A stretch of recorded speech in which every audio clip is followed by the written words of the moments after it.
Okay, so usually the interference pattern formed by a diffraction grating is symmetrical. So if it's not symmetrical, what could be the cause? Could it be because the screen is placed too far away? So let's say we move the screen further here.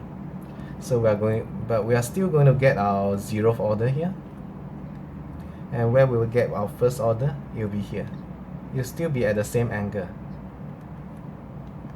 So if you look at the interference formed, the two first orders will still be the same distance away from the 0th order. It will still look symmetrical. So it can't be because of the screen distance. So could it be because there are actually two wavelengths? So let's figure that out. So if there's, in addition to this wavelength, let's say that the laser beam actually contains another wavelength, then this second wavelength will also form its own interference pattern. So we may have its 0th order will still be here. Let's say the second wavelength is actually longer, then it will form its first order here, and you form its first order at the same theta on the other side.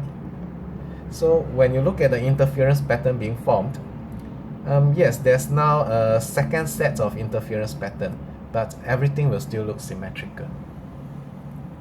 So what could cause the pattern to be asymmetrical is actually when the laser light is not aimed perpendicularly at the grating. So the situation could be like this. This is when it's aimed perpendicularly.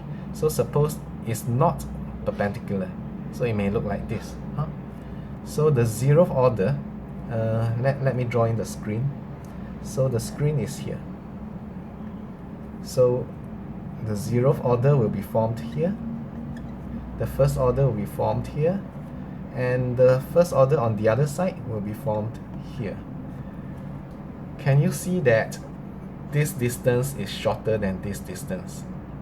So when one look at the interference pattern form, they'll see the 0th order and they'll see the two first orders, and they'll see that one is further away than the other. So the pattern no longer looks symmetrical.